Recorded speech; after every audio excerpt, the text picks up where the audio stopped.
Hello students, hope you guys are doing well. Last class में हमने IPC nomenclature और जो आइसोमरिज्म का टॉपिक था वो कंप्लीट कर लिया था।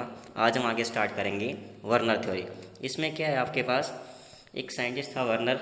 उसने क्या किया, एक कंपाउंड लिया जैसे COCl3 6 अमोनिया। हमारे पास ये कंपाउंड उसने लिया, उसने उसमें क्या किया, एक्सेस में क्या डाल दिया, AgNO3। तो हमारे पास यहाँ से क्या हुए, यहाँ से Ag आपके पास और यहाँ से Cl, इनके क्या हुए, पीपीटी बनना स्टार्ट हो गए। तो आपको दिख रहा है यहाँ पे 3 Cl हैं, तो हमारे पास ये तो एक्सेस में है, तो यहाँ 3 क्या हो जाएंगे, AgCl के पीपीटी आउट होके निकल जाएंगे। उसने कंपाउंड थोड़ा चेंज किया, यहाँ 5NH3 ले लिए, एक्सेस में डाला।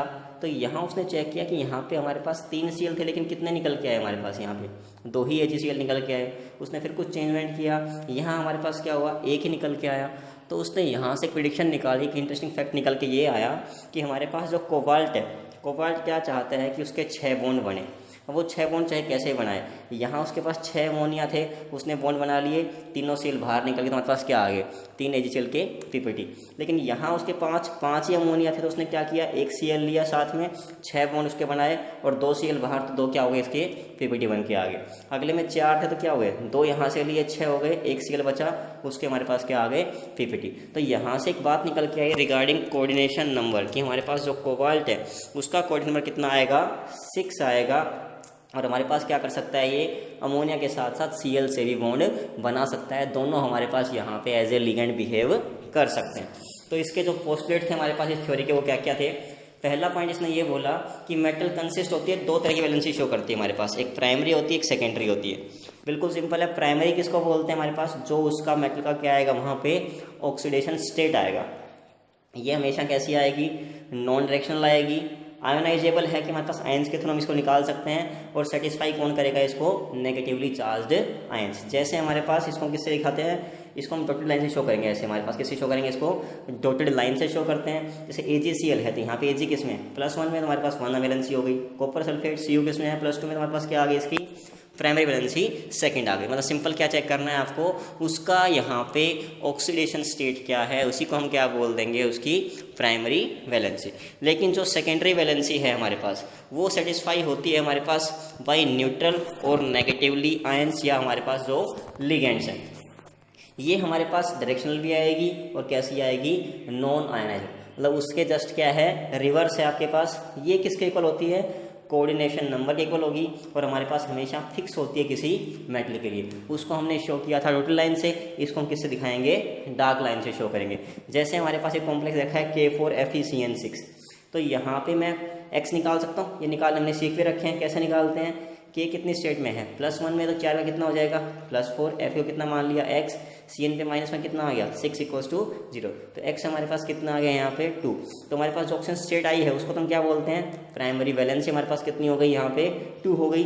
सेकेंडरी वैलेंसी क्या होती है, कोऑर्डिनेशन नंबर, कितने लिगेंड लगे हुए यहाँ पे 6, तो हमारे पास 6 क्या हो गया इसका सेकेंडरी वैलेंसी। तो हमें ऐसे इनको क्या करना है, कैलकुलेट करते हुए चलना। नेक्स्ट पोस्टुलेट हमारे पास क्या है कि कोई भी सेंट्रल मेटल एटम हमारे पास होगा, वो दोनों वैलेंसी को क्या करेगा, सेटिस्फाई करता हुआ चलेगा, प्राइमरी को भी और सेकेंडरी को भी। सेकेंडरी वैलेंसी हमारे पास हमेशा क्या होगी, फिक्स होगी किसी पर्टिकुलर मेटल के लिए। लेकिन जो प्राइमरी वैलेंसी है वो हमारे पास चेंज हो सकती है, कभी 2 आ गई, कभी 3 आ गई, हमारे पास उसकी वैल्यू हमारे पास चेंज होती हुई चलेगी। द आयन और group which are bonded by secondary valency to metal atom have particular special arrangement. इनकी हमारे पास जो अरेंजमेंट है वो स्पेशल आएगी। इसको हम पढ़ चुके हैं पहले, क्या बोलते हैं, कोऑर्डिनेशन पॉलीहेड्रा।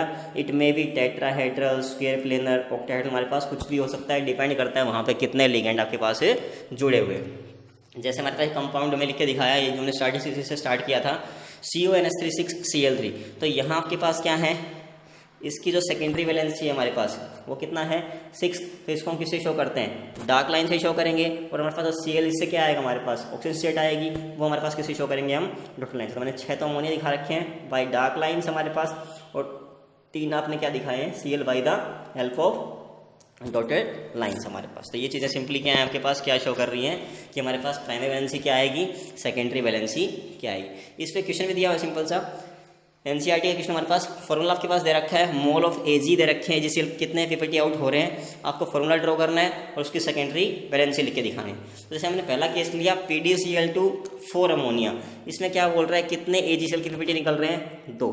तो हमारे पास हम क्या सोच सकते हैं, सीधे 2 निकल रहे हैं, मतलब हमारे पास हमने दोनों AgCl कहाँ यूज़ किए हैं, बाहर, मतलब क्या आएगा PD के साथ सिर्फ 4 अमोनिया लगे हुए हैं, तो 4 अमोनिया मैंने अंदर लगा दिए, 2 Cl कहाँ चले गए, बाहर चले गए। तो हमारे पास 4 क्या हो गया इसका यहाँ से सेकेंडरी वैलेंसी या कोऑर्डिनेशन नंबर। ऐसे हमारे पास इसमें भी 2 जा रहे हैं, दोनों सीएल बाहर चले जाएंगे, 6 अमोनिया कहाँ आ जाएंगे, 6 वाटर मॉलिक्यूल कहाँ आ जाएंगे, अंदर आ जाएंगे। तो ऐसे क्वेश्चंस हैं, आप ट्राई करना, कोई नहीं आया तो आप कमेंट सेक्शन में बता सकते हैं। सेकेंड और मोस्ट इंपॉर्टेंट थ्योरी हमारे पास चैप्टर के रिगार्डिंग इसको हम क्या बोलते हैं, valence bond theory.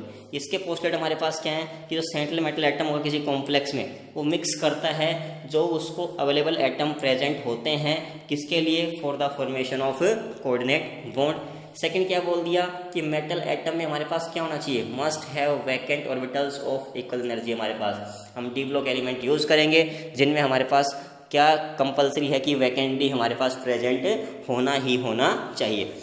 Equal number of ligands to be attach by the orbitals orbited by the hybridisation. हम यहाँ पे क्या निकालेंगे, मेनली हाइब्रिडेशन निकालेंगे। उसके लिए आपको पता है हमारे पास क्या होनी चाहिए, जहाँ पे वो चीज़ें एक्वायर करेंगी उनके हमारे पास क्या होनी चाहिए, कंपेरेबल एनर्जी होनी चाहिए। The d orbital which are available for the hybridisation में भी हमारे पास ND भी हो सकते हैं और N-1D भी। इसको मैं समझा दूंगा कैसे क्या चीज़ें होती हैं। तो यहाँ पे एक बात आती है, अगर हमने ND यूज़ किया है तो उसको हम बोलते हैं आउटर कॉम्प्लेक्स, अगर N-1D यूज़ किया है उसको हम क्या बोलेंगे, इनर कॉम्प्लेक्स के नाम से बोलेंगे।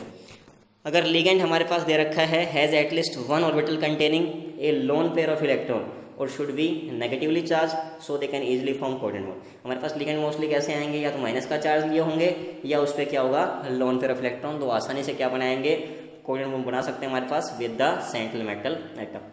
हम बात करें हाइब्रिडाइजेशन की, उसके हिसाब से क्या शेप आएगी, क्या ज्योमेट्री आएगी, तो sp3d2 आए या d2sp3 ऑक्टाहेड्रल होगा, sp3 में tetrahedral, dsp2 square planar and dsp3 trigonal bi pyramidal. अगर कोई कॉम्प्लेक्स दे रखा है उसमें हमारे पास क्या आ रहे हैं, अनपेड इलेक्ट्रॉन प्रेजेंट हैं, सॉरी नहीं है, तो हमारे पास कैसा हो जाएगा वो डायमैग्नेटिक। अगर प्रेजेंट हैं तो वो कैसा हो जाएगा, पैरामैग्नेटिक। और म्यू हम कैसे निकालते हैं, में सीख भी चुके हैं। डी ब्लॉक में हमारे पास क्या होता है, √n × n+2। यहाँ पे n क्या है, नंबर ऑफ अनपेयर्ड इलेक्ट्रॉन। से क्वेश्चन करते हैं, आपको सारी बात समझ में आ जाएंगे हमारे पास कैसे क्वेश्चन आते हैं। यूजिंग वीवीटी हमारे पास हमें इनका सब कुछ निकालना है। 2-3 क्वेश्चन दे रखे हमारे पास, मैं ये जो आपका थर्ड वाला है करवा रहा हूँ, बाकी आप लोग ट्राई करना, हो जाएंगे, अगर नहीं होते तो आप बता सकते हो। थर्ड हमारे पास क्वेश्चन दे रखा है K फॉर Fe(n)6। तो यहाँ से हम पहले स्टेट निकाल सकते हैं, हमारे पास किस में आएगा, x की वैल्यू निकाल लो, यहाँ से +4 + x - 6x कितना आ गया, 2 आ गया। Fe हमारे पास ग्राउंड स्टेट में कितना होता है, 26, आर्गन 18, 4s2 3d 6 आएगा। लेकिन हमें किस में बात करनी है, +2 स्टेट में, तो Fe +2 क्या हो गया, आर्गन 18, 4s0 3d 6। इसको अगर मैं प्लेस करूं तो हम कैसे लिखेंगे, 3d 4s 4p, फिर में इलेक्ट्रॉन कितने हैं, 6 हैं, तो 1 2 3 4 5, चौथा इलेक्ट्रॉन कहाँ पे आएगा, यहीं पे आएगा, 4s खाली 4p खाली। अब यहाँ पे Cn हमारे पास दे रखा है। अब यहाँ पे आप ध्यान रखें थोड़ी बात कि हमारे पास जहाँ आपको Cn दिख जाए, अमोनिया दिख जाए या हमारे पास CO दिख जाए, ये 3 लिगेंड होते हैं स्ट्रॉन्ग। बाकी हमारे पास सारे क्या आएंगे, वीक आएंगे। कहाँ से आते हैं, हम आगे इसको CFT में पढ़ेंगे कि कौन सा स्ट्रॉन्ग होता है, कौन सा वीक होता है। तो ये आपको थोड़ा ध्यान रखना है कि हमारे पास ये स्ट्रॉन्ग है, तो जहाँ स्ट्रॉन्ग लिगेंड आएगा वहाँ क्या हो जाएगी, पेयरिंग हो जाएगी। मतलब जो 6 इलेक्ट्रॉन यहाँ में आ रखे थे, वो 6 इलेक्ट्रॉन क्या होंगे, 3 डब्बे में क्या होंगे हमारे पास, फुलफिल अपने आप को कर लेंगे। फिर हमारे पास कितने लिगेंड वहाँ पे लगे हुए हैं, तो हमारे पास यहाँ लिगेंड लगे हुए थे 6, तो हमें 6 लिगेंड फिल करने हैं। मैंने क्या किया, एक यहाँ फिल किया, दूसरा, तीसरा, चौथा, पाँचवा और छठा हमारे पास। तो हमने कौन कौन से यूज़ किए हैं, तो हमारे पास हाइड्रोजन क्या आ गई, हमने 2 तो D यूज़ किए हैं तो D2 हो गया, एक S यूज़ किया है, 3 क्या यूज़ किए हैं P, तो हमारे पास क्या हो गया D2sp3, जिसकी शेप को हम क्या बोलेंगे, ऑक्टाहेड्रल। हमने बताया था D अगर हम पहले वाला यूज़ करेंगे, D अगर आगे आता है तो हमेशा कैसा आएगा, इनर कॉम्प्लेक्स आएगा। हमने 3D यूज़ किया है ना कि 4D।